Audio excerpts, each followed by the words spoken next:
Good evening, everyone, and welcome to the SPARC meeting on August 6, 2025. Let the record show that the regular SPARC meeting is now called to order. Would the clerk please call roll? Chair Velasco. Here. Vice Chair Carlton. Here.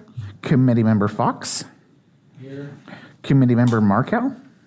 Here. Committee Member Pishney. Here. Committee Member Price. Here. Committee Member Tuthill. Present. We do have a quorum present. Excellent. We are going to rearrange a little bit. We're going to get an update report from Sam. Sam, would you like to come up and give us your update? Good evening, SPARC Committee. Check, check.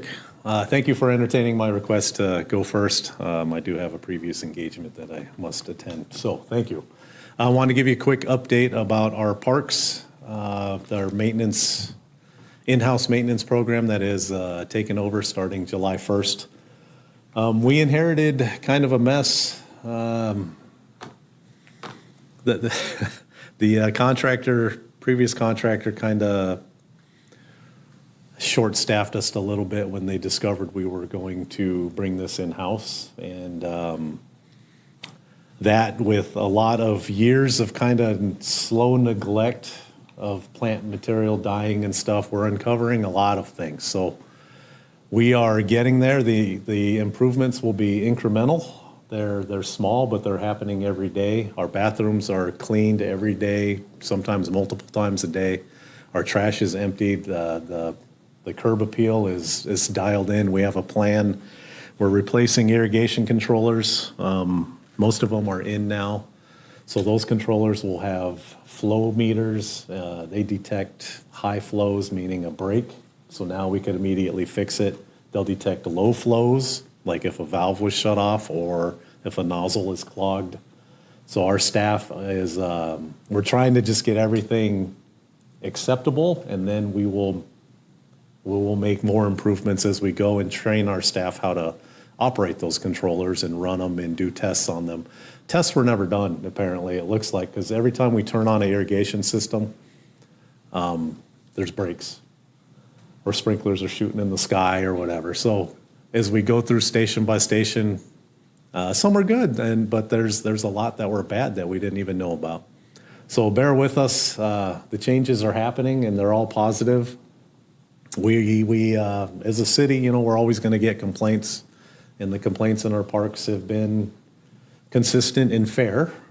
I can't argue against them, but now we're getting a lot of compliments. It's the citizens, the whole plan of having a face at the park is really paying off, because the citizens now go to the person that's at the park and they have great things to say or input, or maybe have some requests at hand, and it's addressed immediately. So it's working as planned, but there's some work that needs to be done, and we're doing it.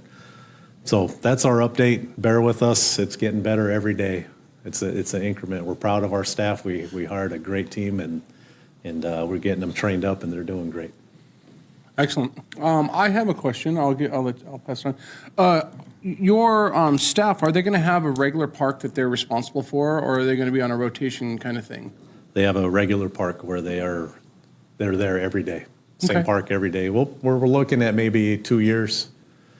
Maybe just seeing if the guys are up for a switch. Maybe they want to switch parks. That's something to be addressed later. But right now, same park every day. Okay, cool. I just want to know Same so we can face, get out same to meet smiling them and know them and chat with them. Yes, sir. This isn't going to affect your retirement time, is it? Oh, no. Oh, no. 5 months, 1 day, Doc. I'm out of here. All right, Sydney, what you got? I just have to, I was in the park beginning of July on a Sunday, and there's 2 park guys, City of Santee, cleaning, sweeping, blowing, and I'm like, what are you guys doing? Because it's Sunday. And they're like, well, we have the gazebo has been rented for the afternoon, and so we're just cleaning up. And I'm like, thanks. Well, thank you. That's we have 2 part-time employees that take care of the gazebo rentals on the weekends. So that was something we had. Parks they're going to get better. Great, thank you. Anyone else have any questions, comments? Cool. Thank you, Sam. On another note, this potentially might be my last SPARC meeting. We're looking at some reorganization stuff, and the park maintenance will, if it happens, it might go to Ann. So I just wanted to personally thank each and every one of you. It's been an honor. You guys are great. I actually look forward to this meeting. Great people. And our pleasure also. Yes, sir. It's been years. I mean, we've been doing this for years, and I just wanted to give you my heartfelt gratitude and thank you for everything you do. And I'll still be around for 5 more months, so you still see me, but I just won't be at these meetings anymore, most likely. So thank you very much. Thanks, Sam. All right. And with that, I'm going to check out. I got to run. Thank you, guys. Thank you. Okay. So his last meeting, and then he wants to leave early. That's how it is. All right, number 2, let's go to approval of June 4th. Regular meeting minutes. Please review the minutes and comments or questions.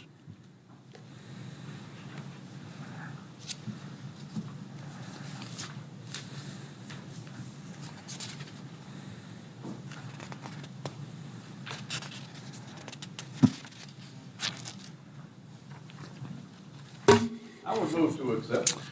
Okay, do we have a second? Second. We got a first and a second. Mr. James, or Mr. Clerk, can you? Both please- work. Chair Velasco. Aye. Vice Chair Carlton. Aye. Committee Member Fox. Do you approve the minutes, sir? Oh, yes, I agree. Perfect. Committee Member Markel. Yes. Committee Member McCarthy. Yes. Committee Member Pishney. Aye, aye. Committee Member Price. Yes. And Committee Member Tuthill. Aye. Motion carries unanimously. Great. Number 3, Shadow Hill Park Playground resurfacing update. Staff, will you provide an update? Thank you, Chairperson. So I know I talked about the renovations at Shadow Hill Park at the last meeting, but I wanted to give you guys a little bit of some imagery and some possible timelines as to when some of these improvements are going to be taking place. City Council did indeed approve a contract with Great Western Recreation a few weeks ago, so that's been in the planning process. And we've also been finalizing and negotiating the overall agreement with the contractor these past few weeks. So we reached an agreement, and we're set to start sometime around the early fall, which is the latter parts of August and the beginning portions of September on this project. This project is roughly going to take about, I'd say, maybe a little under 2 months. So we're looking to reopen the park sometime in the November timeframe, and we'll have a ribbon cutting around that timeframe, which staff will organize, and hopefully all of you guys could attend there and help us celebrate this. So with that said, I just wanted to share some imagery here. As you could see, the park is relatively very aged and in needs of repair. We also plan on removing the monument sign that you see on your left-hand side, which says Shadow Hill Park. That's relatively an old monument sign that we have, and we're actually in the process of improving our monument signs citywide. So we'll also be getting a monument sign at West Hills Park, and we're also going to be getting new monument signs at Town Center Park, which is east and west. So those are also looming developments. Next slide. Okay, so these are just the concepts that I just discussed earlier. It is a very old play structure. Was built in the late 1990s, as you could see here. It's in full need of replacement and repair. We're going to go ahead and also get some new shade canopies, but the only structures that are going to remain as this construction takes place are the actual poles that hoist the shade apparatuses. Other than that, all of the pour-in-place will be removed. All of the current play apparatuses will be removed. It'll be a clean slate, and you'll see some imagery in the next slides. But before we get to the next slides, I do want to say that it's going to be inclusive to ages 2 and 5 and 5 and 12, and it's going to promote better accessibility to inclusive play. Next slide. So here's a overall rendering of what the play structure is going to look like. It's going to be larger in nature. It's going to be more inclusive. It's going to have a lot of different features. It's, as you can see, it's going to be more of a blend of a wood chip and also pour-in-place. The current play structure that is currently there is all pour in place. Pour in place, guys, is a very expensive feature when it comes to developing playgrounds. The pour in place itself could sometimes be more expensive than the play structure. So this is a very expensive commodity. And we also wanted to be wise on how the city spent its money. And we also reviewed some concepts from our survey that we put out that people actually enjoy playing with wood chip. So here's the blend of pour in place and wood chip. And be mindful that the pour in place that you see on the green there is, ADA accessible, and anyone will be able to enjoy these facilities. Next slide. Nick, I had a quick, the wood chips at Weston, you can't get splinters from them. Is it like a synthetic wood chip? Yeah, it's engineered wood fiber, so you won't be able to get splinters from I that. was there around in the 80s. Yeah, times change. Believe it or not, this engineered wood fiber is significantly a little bit more pricey than the traditional wood fiber that anyone would install in their backyards. But so it's not really designed to promote splinters, so that's a good thing. Yeah, it's a great thing. Yeah, right. With that said, here are some additional features that staff was able to implement into this structure. These are a lot of good benefits that the community will be able to enjoy. It's more inclusive, and that's really what staff really wanted to go for. Next slide. Here's some other features. This play dome should be relatively pretty received by the community. It's a sensory dome, and we've also gotten some very diligent feedback from the community members regarding this dome. So we'd be mindful of those feedbacks. Next slide. And this is just kind of wrapping it up here. This is the other play structure is going to be south of the play structure. Like I said, it's going to be a more robust play center. It's going to have more features and more amenities. And I believe that's the last slide, if I'm not mistaken. There's a little more slide. Here's some more. Any questions? Questions? Cindy? Will the whole park be closed at the time, i.e. The basketball and tennis courts? Yeah, no, I can absolutely answer this question. So the whole park will be closed because we also have other plans to do some other improvements. Those improvements range from working on irrigation systems, closing the park so the park could green up a little bit more, and we're also going to be, at the same time as this contract moves forward, we're also going to have another contractor out there doing the improvements on the surface courts. We're going to go ahead and resurface the basketball court, and we're also going to resurface the tennis court. It will be resurfaced to tennis only. It will not be a pickleball fusion like we just did at Woodland Vista. So those are the things that are taking place. We're also going to add more vegetation around the play structure.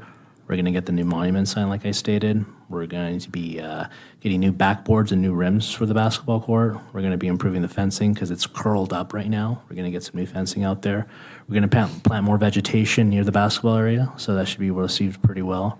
And really the goal is, like Sam stated, we installed a new CalSense 3000 controller. We initially had a 2000 controller, which is relatively more aged technology in the irrigation world. So with that said, Sam talked about all the benefits of a CalSense 3000 controller. With that said, there's going to be more coverage, and that area should get some more greenery over the next 2 or 3 weeks.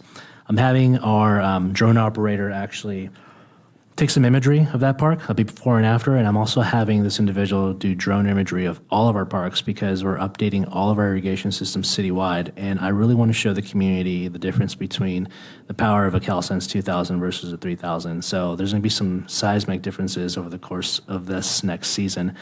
I expect a full regrowth and some positive vibes, hopefully after winter. We're going to have the rain, and we'll have a robust irrigation system. So I'm more than happy to share those at this meeting and also just for the public, just to see those improvements. And the park will close. I have another question. The monument signs, are we going with concrete so that they're all going to be pretty much the same? Yes, concrete. So they're going to be more like the one at Mass Park? That is correct. Okay. Yeah. Any other questions? Yes, Ms. Miracle. I really like that you put, shade on those, because if you ever been to the playground, those things get super hot out here. Yeah. So that shade's going to cover it. So I noticed is there any trees around there? The tree actually has a really natural canopy at Shadow Hill. That's kind of one of the benefits of that park, and I'm sure we have some residents here that could talk to that because it does have a really good canopy. But the added bonus is that we actually do have shade structure out there, so it's just another added bonus of shade. So Yeah. if it weren't, the park could be perfectly fine without the shade structures, but the shade structures do add that added benefit of shade, which I don't think the public has an issue with. If anything, it's welcomed. Is the material that you use also the FP reduced so the heat doesn't come through it? Because I know those canopies produce shade, but then a lot of times they reduce the heat coming through. True. Yes, indeed, and it's also fire retardant. So if in the case there's any issues with any fires in the general vicinity, those shade that shade cloth will not catch on fire as well. Okay, Yeah. nice job. Cool. Thank you. Yes, do we have, is that it for up here? Do we have any speaker slips for this, or? I do have one speaker slip. It sounds like another person might want to comment too, but the first speaker is Carl Constantino. If you want to fill out a speaker slip, you can. Go, Carl.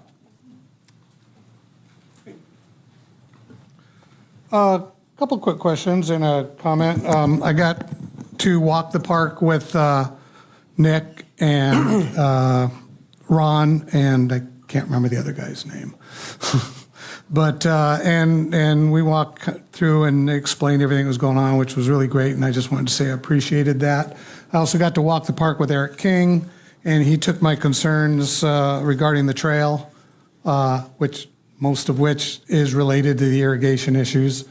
So I appreciated that as well. A couple quick questions. The proposal that you gave me a copy of refers to option 3B, but all of the pictorials in there refer to option 3A.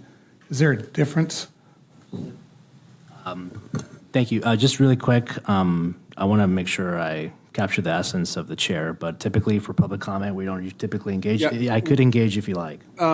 Yeah, normally comments are just for comments, and then we take it back, and then we'll follow up with an email. Okay, good, that's fine. And you have some great questions, and so I think, and I know you have his contact information. You could. Yeah. It's All right, well, then the other comment is, and it kind of follows with what she had asked, the park's going to be closed for roughly 3 months, and starting this month, maybe, hopefully. But there's absolutely no signage up there that says anything about the park being closed. And I'm at that park almost every day.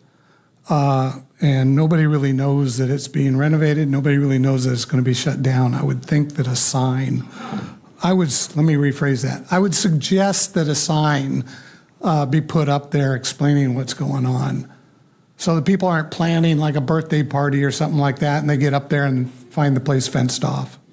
Right. That was it. Great. Thanks for your comments. Okay. Number 4, Brews and Bites event update. Staff, will you provide an update of where we are at? Hi, everybody. Good evening. Nice to see you all again. I am Becky Lowndes, Special Events Supervisor. I'm just here to give you an update on Brews and Bites. It is coming up Saturday, October 18th from 5:30 to 9:30. Right now, to be completely transparent, our ticket sales are not doing well. So we are currently, as of today, we have sold 251 tickets. Our goal is 1,200, so that is a 21% capacity where we're at right now. As of our reference, as of this day last year, we had sold 395. Overall, last year at the end of the event, we had sold 959. And we did see a pretty big uptick in the last week to 2 weeks, the last month before. So we're anticipating that again, but we are a little bit farther behind in the race than we were last year for the event. So just wanted to kind of get that out there and also really stress the fact that 73% of our revenue from last year's event was through ticket sales. So it is very important for us to continue our marketing efforts and to continue the outreach and to try to reach to the customers, the consumers, and figure out what is it that is the barriers that are preventing them from buying their tickets? How can we access the new market? How can we find the new customers and new clients, not only within Santee, but within our neighboring cities? We have an incredible event, and it's really a shame that not everybody is out there going to it. We've done our research that it is a very good deal as well. A lot of the other events are double the cost, if not more. A lot of them don't include food with the event. So we do have a wonderful event. We are really proud of it, and it's a little frustrating as well on our side that we're doing a lot of marketing efforts, and I'll go over some of the things and strategies we've implemented so far this year just to show that we aren't just sitting and waiting for them to come to us. We are trying our efforts to get out there, but we understand that there is a lot of competition, especially in the month of April. There's Oktoberfest, there's Halloweens, there's other food and beverage events around the county, and more seem to be popping up every year. So we do have competition, but we do take pride in what we do, and we think that we have a wonderful event. So just to give you an idea of where we're at with vendor-wise, we currently have 29 vendors signed up. We have 12 food vendors, 12 alcohol vendors, and 5 business vendors. Last year we had 43. So we're getting there, but I think our vendor recruitment is going a little bit more successful than our customer acquisition. So that's honestly where we're focused at right now. To highlight some of the things that we have been doing since February, we've been posting on the city website. We've been in every single issue of the ECC Times since April. We're in the Chamber website and magazine in the spring, summer, and upcoming fall issues. We have been posting in our recreation guide and brochure from spring, summer, and upcoming in fall. We have 6 banners posted around parks. We also have one of the banners is on the event fence. It's right in front of the summer concert stage. So every week we're out there between 1,500 to 2,000 people. It's in there. It's in the volunteer photos that you're taking for us. So that we're trying to be upfront and in person with everything. We've printed over 3,000 flyers, and we're continuously giving those out at all of our events. I believe Ann will talk on some of the upcoming events, but things even such as blood drives, things such as our free swim days and our upcoming National Night Out that we're partnering with the Sheriff's Department. We'll be there promoting Brews and Bites. Let's see. We've also been on SanteeTV. We have a promotional video. We have a video that really tries to highlight what is the Brews and Bites event support. And we've also been including the Brews and Bites promo in the pre-meeting slide since April. So these have had 239 run times, 825 run times, so it is continuously out there. We're on social media since March. We have created our Facebook event in March. We have had 10 specific individual posts on Facebook and Instagram about it, and we're starting to go weekly with those. We're on X, formerly known as Twitter. We have revamped our TikTok as well. It's pretty cute. So right now we have 13 TikToks, which are all Halloween themed. So if you're not on there, check it out. You don't have to have an account to enjoy them. And I believe our most popular is, I think it's 1,700 views. So that's pretty good for us. And we have one YouTube video. We're also contacting our former customers and current customers through Square. We've sent out 7 emails with an average of 1,900 views per email on there. Each week at the concert, we're doing a free ticket giveaway. So our incentive is to give them 1 free ticket in hopes that they will invite a friend to join them and sell another ticket. So we'll be giving away a total of 9 tickets throughout the summer concert series. Let's see. We have already sent out a news release to 22 different news outlets. Unfortunately, a lot of the times they won't pick up the news for in-person interviews until we get a little bit closer to the date. So we're going to continuously reach out to our news outlets for that, and that will be something that we do a little bit closer. We do have advertisements on the Trolley Square clock tower, which is really nice. If you guys haven't seen it, it's beautiful. And I joined the John Olson podcast in June to touch on all of our summer events, and Brews and Bites was included. Some of the things that are upcoming for our marketing efforts is, as I mentioned, continued news segments. We are working with our currently enrolled vendors to create table tents if they're interested and available to post at their facilities. So either a flyer at the front door, a flyer on their bar top, maybe a table tent at the cash register, whatever we can do to get our logo and our event in front of the customers. We have the street corner banners. Right now they're currently for the summer concert series. It is finalizing next week, August 14th, and we'll be swapping those out the following week to highlight Brews and Bites and our upcoming movie in the park. So that'll be on the corner banners from there. And then we're also we're starting to contact just local businesses to see if we can put a flyer in the break room to really capture the employees. Not every company, especially franchisees, are able to do outward promotions for us. So if we can at least get them from the inside and try to invite the employees, then we're hoping that word of mouth can help with that as well. And then we're also going to be in the fall waste management newsletter. We do have two kind of interesting new elements that we're including in this year's Brews and Bites. Since it is Halloween themed, we're trying to encourage people to dress up in costumes. So I'm working with procuring a sponsor who's going to be donating some prizes for a costume contest. And then we also have a great band, Betamax. So Betamax is usually a very highly attended concert. So we're hoping that just them having a following within San Diego County can continue to support our attendance. And then we are working with Dean, who is generously is going to be donating and sponsoring a VIP area. So we're still working out the logistics of that, but that would be an additional on-site revenue source. Potentially having an exclusive seating area near the stage, possibly a unique and specialized cocktail that would be desirable for our customers so that they can have something new and exciting and different, and also a potential revenue source for us. That's the update that I have for you, a little bit of comparison to last year to this year.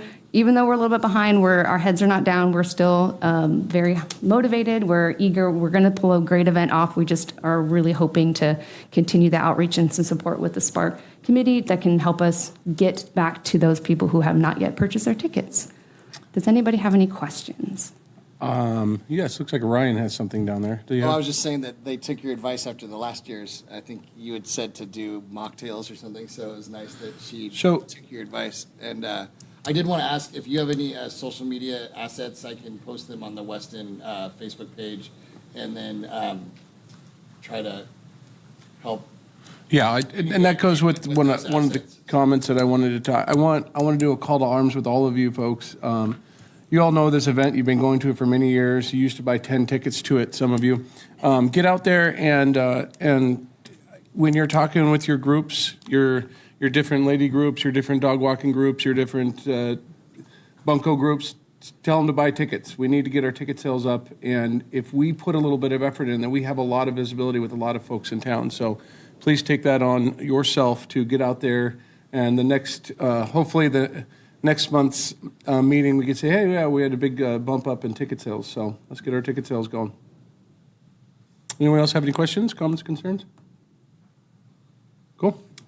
Thank you. Are you around after the meeting at all? Yeah. Okay, cool. Okay. Santee Salutes event recap report. Miss Ann. And I have a video for you.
Awesome.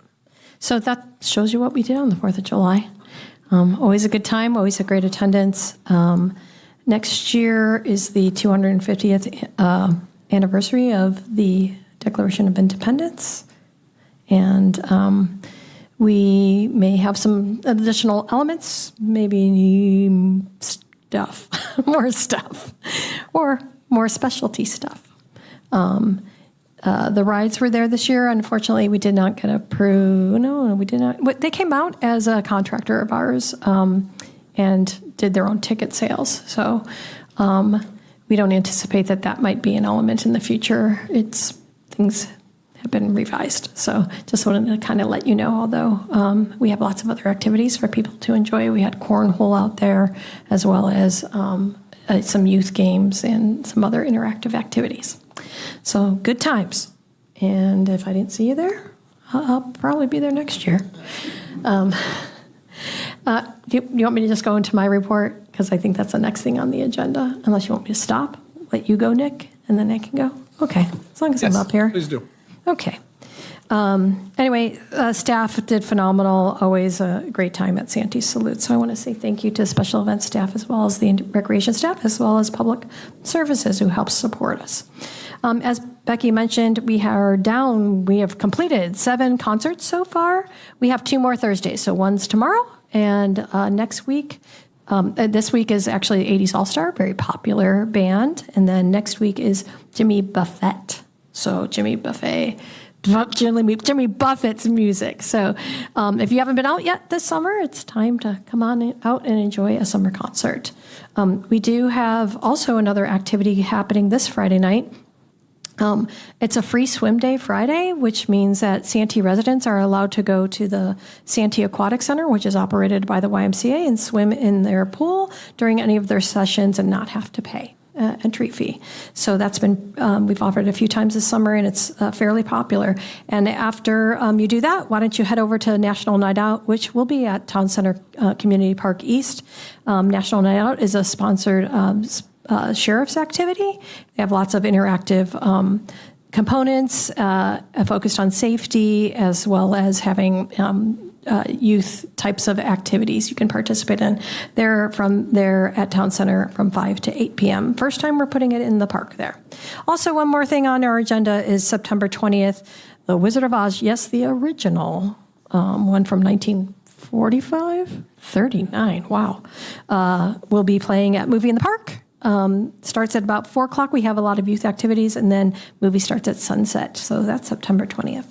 Just real quickly, rec department's been very busy this summer, as always, with our day camps, our specialty camps.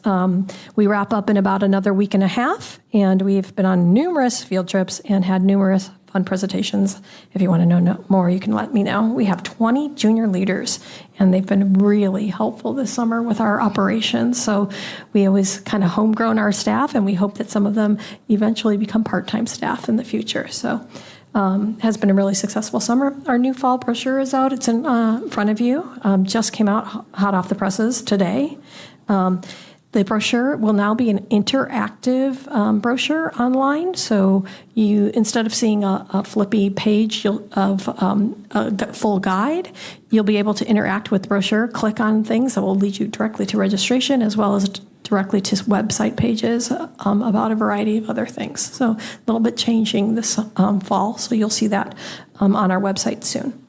Our teen center school year hours will start on August 18th. We are open during the summer from 2 to 6, but our official school year hours start on August 16th when the kids get back to school. Seniors calendar is in front of you, so we always have a monthly calendar for that. Parks and fields have been very busy. Besides all of our special events, we host numerous amount of tournaments, and we are starting our fall sports already with football, cheer, and soccer.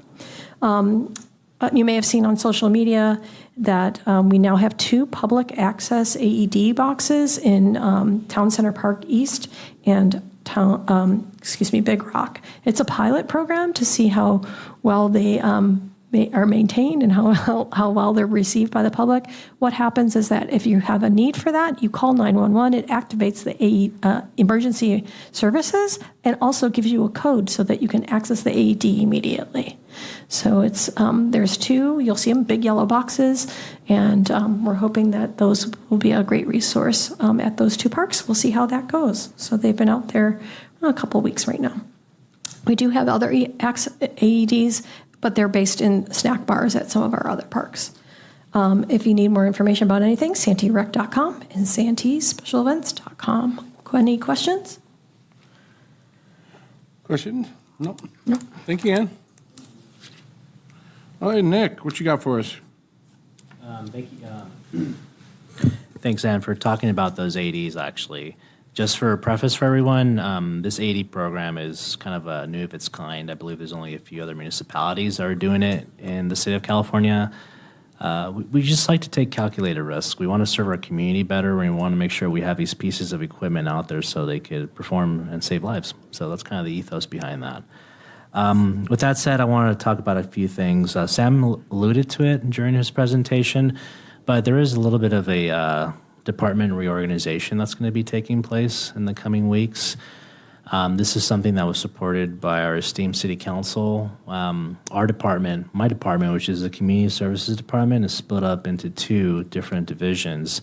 It's the parks, it's the rec division, and then it's the public works division, public services division. The public services division has facilities, parks, and public right-of-ways under that purview, and recreation has recreation programming.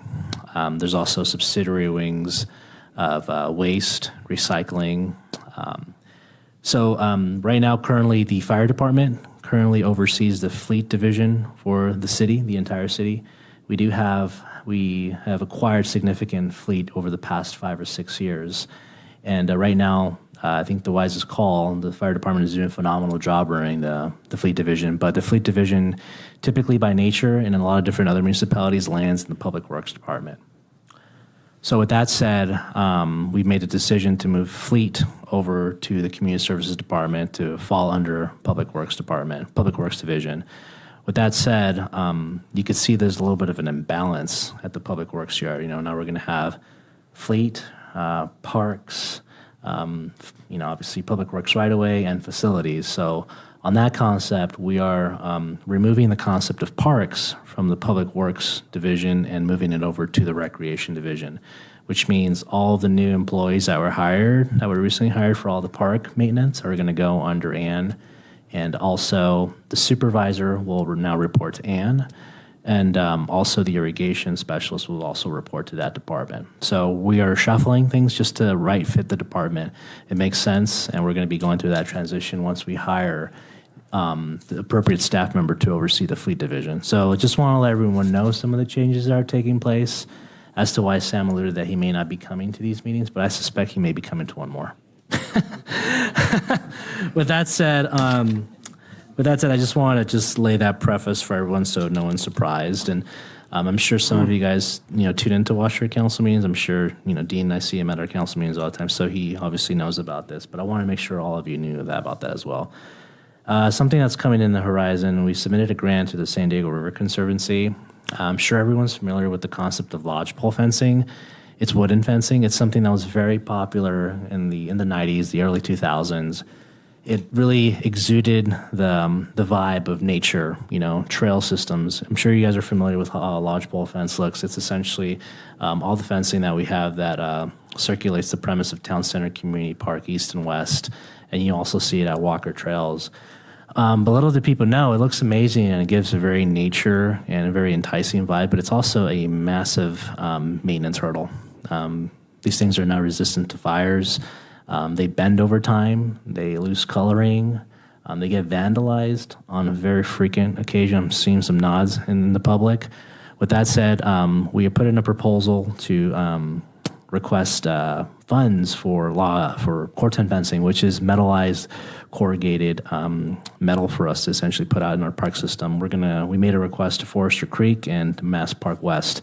I'm sure if you walk our trails, you'll notice that Mass Park West is in massive need of a repair and rehab for lodgepole fencing. So hence we put in a request for that.